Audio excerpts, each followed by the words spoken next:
Hey guys, another Amstrad Longplay review for you. This time it's Double Dragon 2. And if you remember, my last video was for the original game, but I neglected to mention two critical key features in the game. One was that you can have simultaneous two-player action, which you can see here. And also, if you're playing as two players and you defeat the boss at the end there, you get to fight each other. And yeah, Billy and Jimmy Lee fighting out for the affections of the kidnapped girlfriend Marion, which you've just rescued pretty much. Here she is tied up on the wall there. And that's it, you fight each other out and then it's end of the game. This is exactly what happens in the arcade original as well. So it's basically two brothers squabbling it out over a girlfriend. Nice. And it gives you an opportunity there to see what the original game was like when we move on to the sequel here. And again guys, like in the last video where I sort of explained this sort of mystery surrounding two versions of Double Dragon, there's also two versions for Double Dragon 2, although I'm pretty sure that if you did buy the disc version at the time, you would definitely have got this one we're playing now. But tape version users were stuck with a really crap version of the game, again from the same programs who made the crap version of the last one. It looks like both the original and the sequel were developed at the same time. And again, this is a Richard Aplin program. He's used the same engine as the last game, so he pretty much programmed this straight after the first one. But basically he's improved things, like a really nice title screen there. And the graphics has been improved somewhat as well. Certainly the sprites are a lot larger and they do more interesting things. Anyway, let's get this started.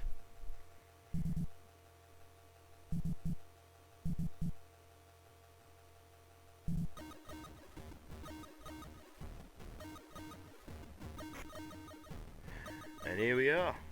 As you can see, the sprites are a lot more well, they're a lot better defined, and they're also larger as well.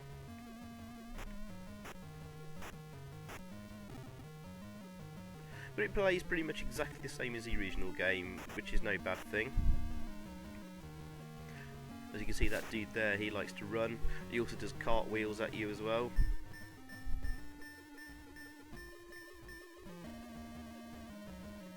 There's also a lot more variety and tougher bosses in this version as well. But more importantly, the sprites are a lot better defined because again, they've been ported from the arcade version to the Atari SD version and eventually to the Amstrad. And I think the major criticism of the original version of Double Dragon on the Amstrad was the colours were really sort of messy on the sprites and backgrounds and stuff. And they're not perfect in this version, but they're a lot better defined.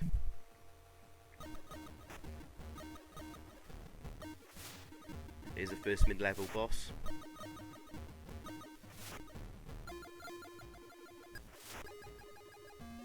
Now, as you can see, again, like the first version of the game, if you picked up a weapon, makes things a hell of a lot easier, even against bosses. You can certainly time your swings so that as soon as they start getting up, you can knock them down again, like him. But things are made a little bit more trickier because they do move around the screen a little bit quicker, especially him who just likes doing cartwheels. And these dudes in red, they do flying kicks at you.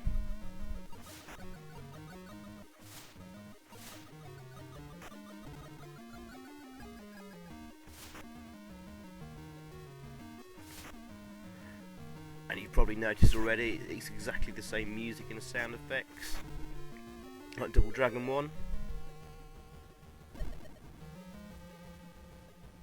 I mean, after playing Double Dragon 1 for an amount of time, it's the same music used in the title screen and throughout the entire game. So that started to get on mine and probably your nerves after a while. And here it is used in the sequel. entirely throughout the game and on the title screens as well, so I'm pretty sick of this music by now. However, it's still a good tune, and the sound effects are decent enough as well. Ooh, nice bit of animation on that bad guy there. So the sprites are really huge and really well animated, but everything still moves really smoothly, quickly and fluidly around the screen. This is impressive stuff for an Amstrad.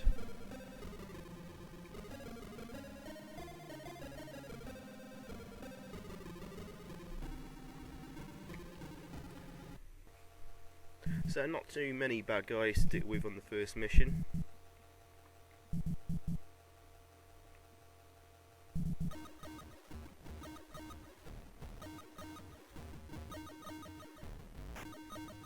And an introduction of another bad guy in this level. Big guy with a dodgy tash. And that's a grenade there I picked up and threw at him. Eventually that will explode. I think it can only kill you if it explodes though.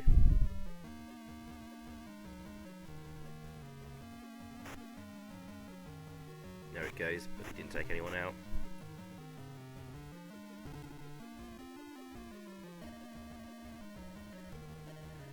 To be honest, after playing Double Dragon 1 for any length of time in this version, it's not too hard to complete really. I mean, you've got plenty of credits and lives. Essentially 3 lives, 3 credits, 9 lives in total then.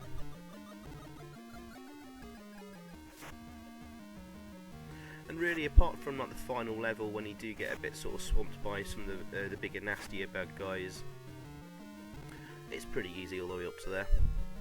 Well, fairly easy. Just, if you've played it a few times, then you're already pretty used to it.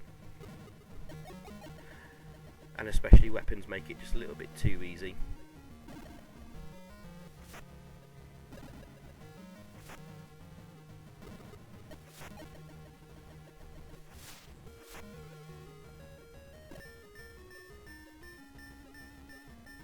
Yeah, he's pretty quickly dispatched with there.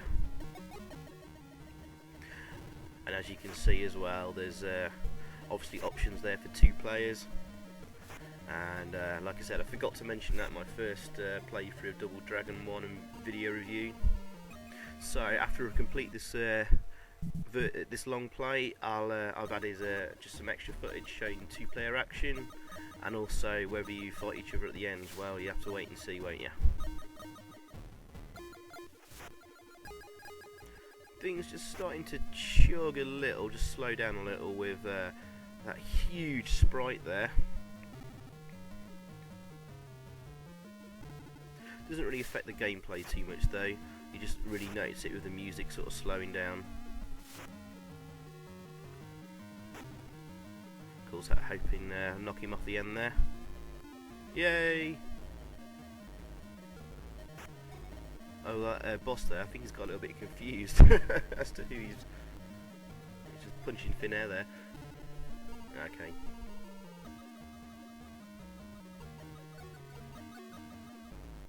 But that is a damn impressive sprite for an Amstrad and 8-bit machine, that. And he's got a few frames of animation on the go there as well.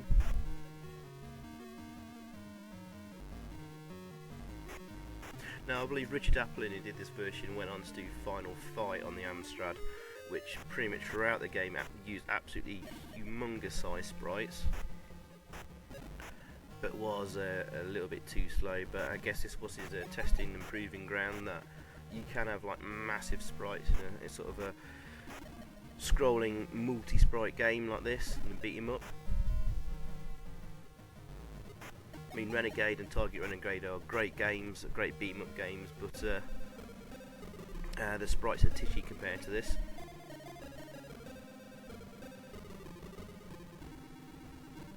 Alright, and on to mission 3. This one's a bit of a bugger. It's quite long actually, so again, like in the first game, watch out because your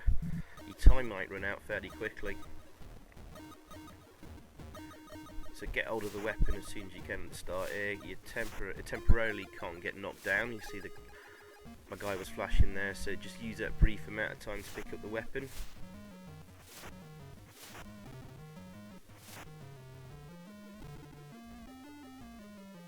But you want to move as quickly as possible.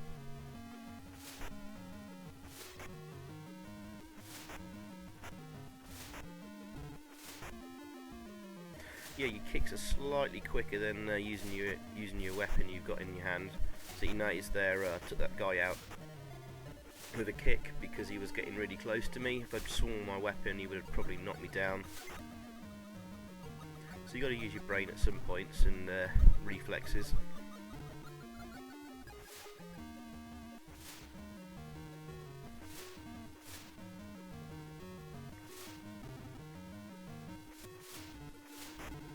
Now, talking of your moves, the one disappointment I do have with this version is they've removed the well, when you can grab an opponent and start kneeing them and throwing them over your shoulder. Unfortunately, that move has disappeared from this version, which is a bit of a shame. But to be honest, in the original game, you didn't really use it much. Just on the occasions where you've got a edge of a cliff or a hole you might be able to throw a bad guy into. I'm not sure why this was removed. Perhaps to save memory space or whatever.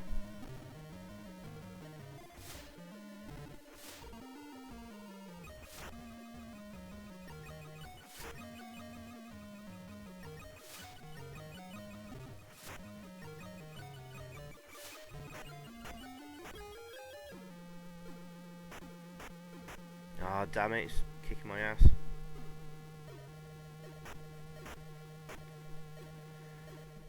I mean, the bad guys do the same to you as well. I mean, if you get knocked down, they'll be hovering above you waiting to knock you down straight away. Like that, you can very quickly lose an entire life.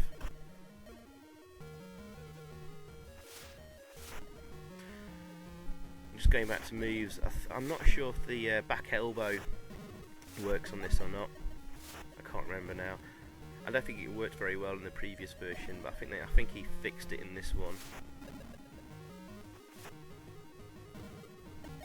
I'll point it out if I use it in the video. I can't remember actually. I recorded this video quite a while ago actually, maybe a few weeks ago. So I can't remember how well I'm doing this or not at certain points. Damn it, I'm wasting a lot of time there. Oops. Trying to get my weapon and hopefully get them bunched together so I can knock them all down in one go, like so. And we can dispatch them pretty quickly then and move on. Like I said, time's of the essence on this level. And there's a bit of loading in between levels as well, actually. That didn't happen on the Double Dragon 1. It does allow for, like, you know, lots of big bad guys and stuff to be brought into the game.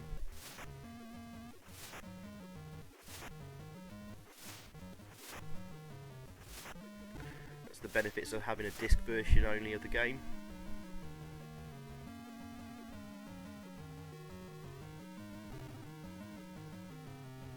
And yeah, if you want to see what the crap version of Double Dragon 2 looks like, well, I'm not going to do a video, but just watch the footage of the crap Double Dragon 1 in my Double Dragon 1 playthrough. It's pretty much identical to that.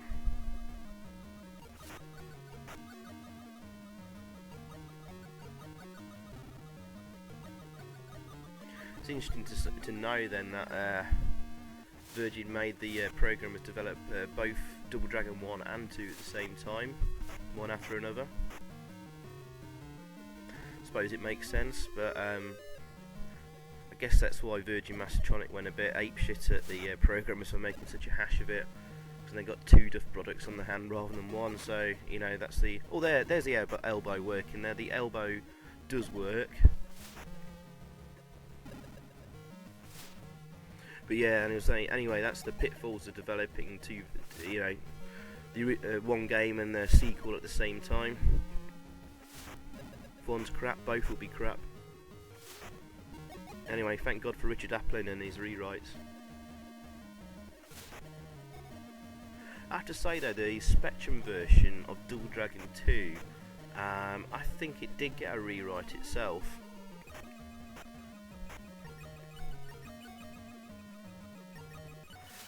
I think there was an original, the original version of Double Dragon 2 on the Spectrum was pretty much identical again to Double Dragon 1's. Bit like the Amstrad, but if you're gonna have a look at the videos of on YouTube, it looks like it has had a rewrite and is much better, but it still doesn't really compare to this Amstrad version we're playing. And again, the Commodore 64 version isn't too good. The Amstrad again is the clear winner of the 8-bit battles in this case. And again, if I had to give it a score, it's a 9 out of 10 or maybe a 9.5 out of 10.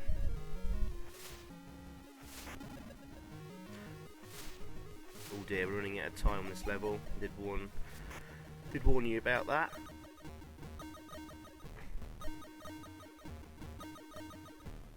I think we may have done it, or is there more bad guys to appear? Yo, just 10 seconds left.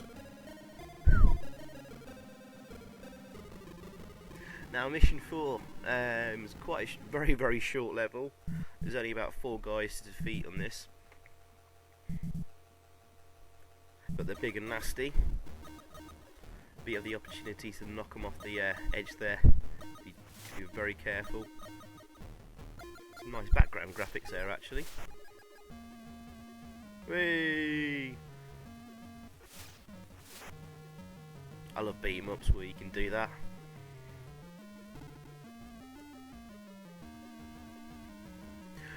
Here's the first appearance of these ninja guys with swords. They are an absolute swine. You really can't give them a spare second or an inch. They will wipe you out fairly quickly. I've got nasty jump kicks and spin clicks on the floor, as well as their swords. There's his spin kick. That's a real git when you have too many, when you're swamped by bad guys on the screen. Ooh, I think we might get him with our kicks. Yay!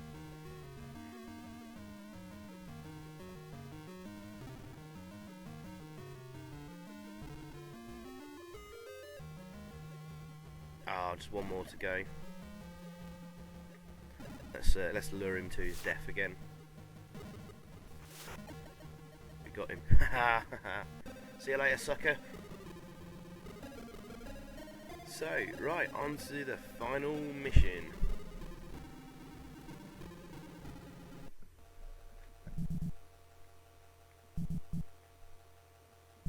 Right, you've got to be quick at the start of this mission. Get the weapon and... oh no, there isn't a weapon to start with, oops. But there's a large amount of them, but if you time your flying kick correctly, you can do some quick damage to a large group of them. There's the weapon. Now you can knock them all off the edge there if you're very clever and quick. I might try and do that. To help me out though, I need to get that weapon. Oh, again, nice animation there in the background on those flaming pots. Like those nice little touches. Yeah, they're swines of their little sweep kicks.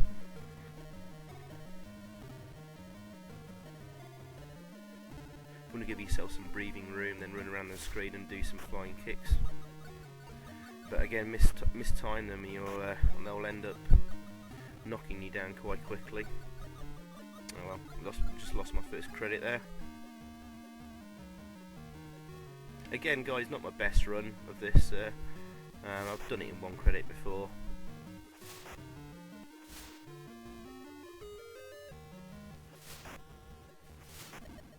Ooh, got them bunched together. Maybe I can knock them off. Oh, well, I got one off the edge there.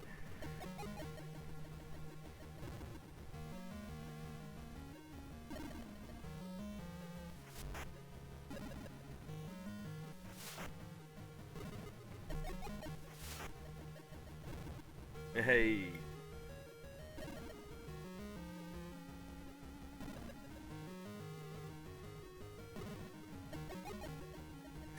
Now certainly these bad guys, they certainly move around the screen a lot quicker and a lot more aggressive. Makes this version a bit more challenging than the first one. In the first version there's a lot of smaller bad guys you have to knock down about 3 or 4 times in a row. It starts getting a little bit tedious. Certainly by this mission everything gets a little bit more challenging. You can't just stand there knocking them down as soon as they get up, because they'll gang up all around you and becomes a bit of a cat and mouse game as you sort of run around the screen trying to get a good position to knock them down. Well, that was lucky.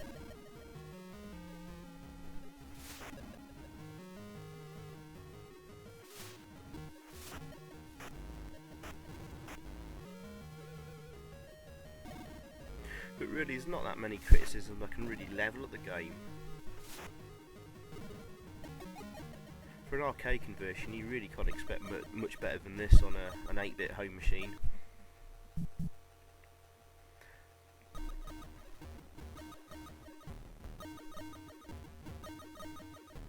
I mean, there are areas for improvement, but you know what? It's going to get a 9.5 out of 10.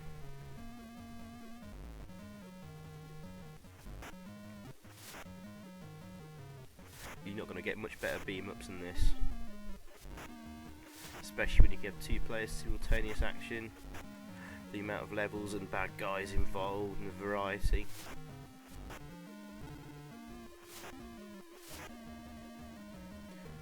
And still to this day, like 20 years down the line or whatever, still occasionally load this up for a bit of a blast.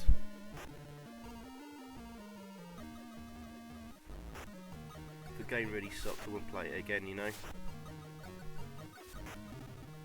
Especially with the thousands of different Amstrad games available to play on emulators these days.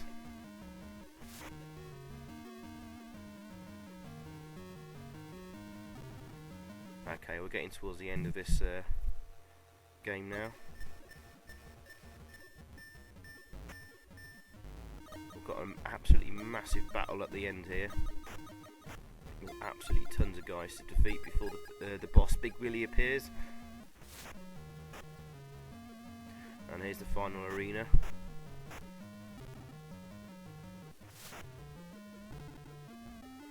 We're getting our ass kicked again.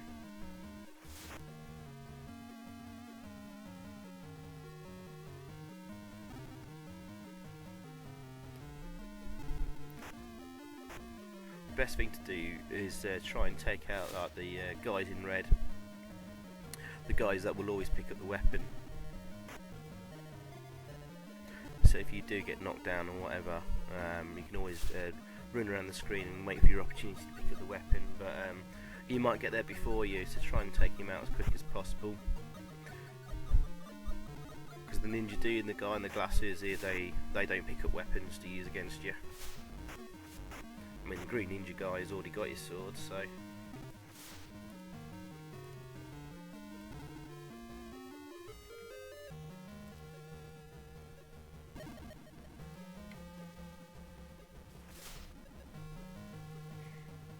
Oh yeah, the subtitle of this game is called The Revenge, Double Dragon 2 The Revenge.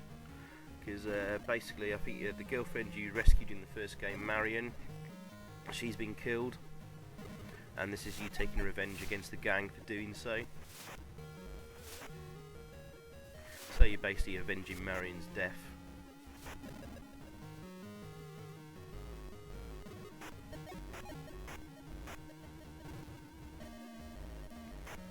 I think possibly there are some moves missing from the arcade game, thinking about it now. I think there's like a hurricane kick you can do. But it's not present in this version. Still, there's plenty of moves available to you.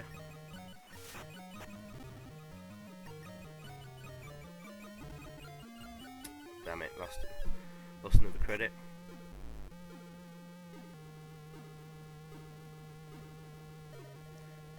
It's a bit of a slog against these guys here, but I'm trying to take my time. not lose too much energy by rushing into it. Ah, cool, nearly done it.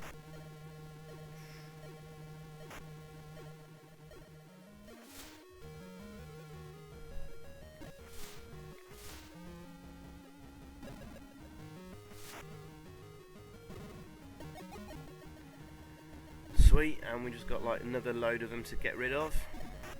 It's onto the final boss. This final section of the last level gets really intense.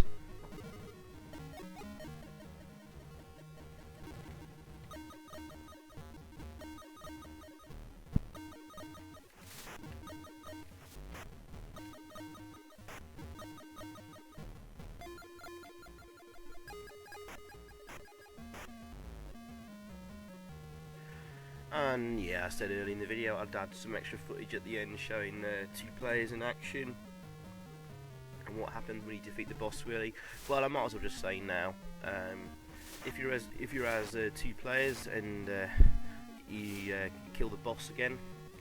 Actually, I'm not sure what the boss's name is. I don't think it's Big Willy again, is it? Yeah, I think it is. I think Willy returns. Yeah.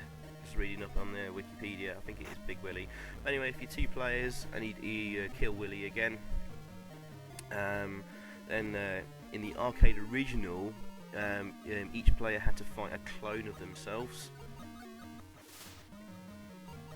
But in this version, that doesn't happen. It's just another face-off against each other.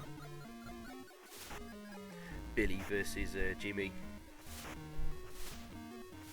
Anyway, you can see that at the end of the video. I've added that in. Ah, cool, I've got all these bunched up against the wall.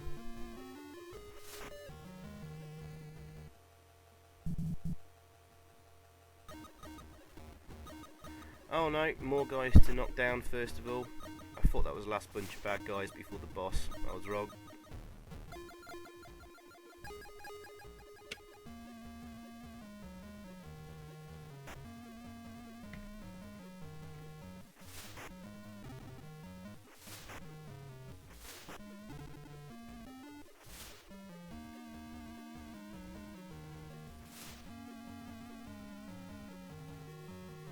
Damn it, getting cornered there. Ooh, lucky escape.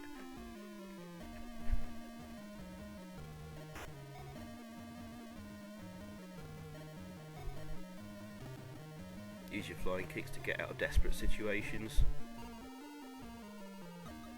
Hopefully get that red guy and get his weapon.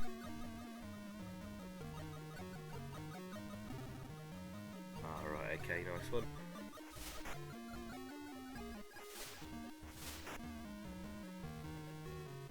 A bit risky there.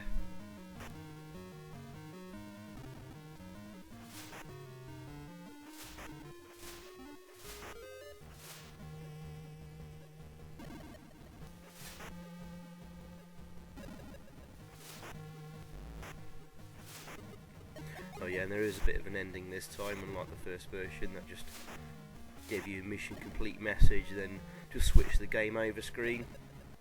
Grr. You get something this time. And here he is, here's the boss. It's Big Willy again. He's a little bit easier this time round because you can actually knock him to the floor. Just gives you a bit more breathing space. In the first version he just knocks him back for a bit but doesn't knock him on the floor. So you can't just keep attacking and attacking. You gotta attack once and move on. So he's a little bit easier this time round. Of course, watch out for his gun.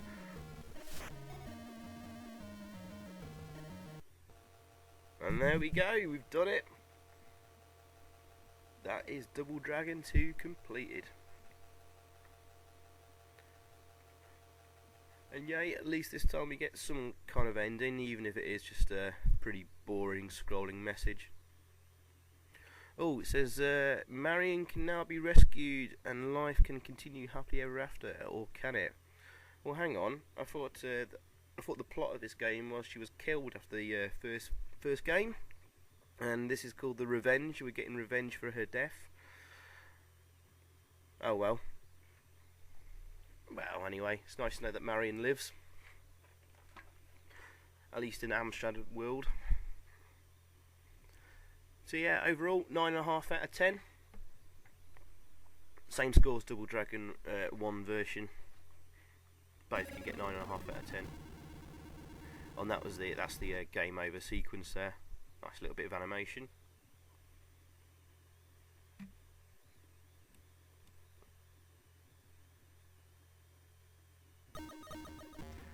And like the first game, we don't even get an opportunity to put our high score in the high score table. Only if you die. So, what a swizz. But anyway, we'll let Richard Aplin off. That was a fantastic version. And brilliant job done. Anyway, here's two players in action.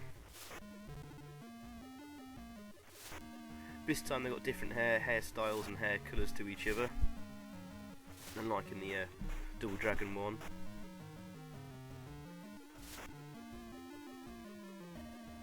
Let's fight, player 1 versus player 2.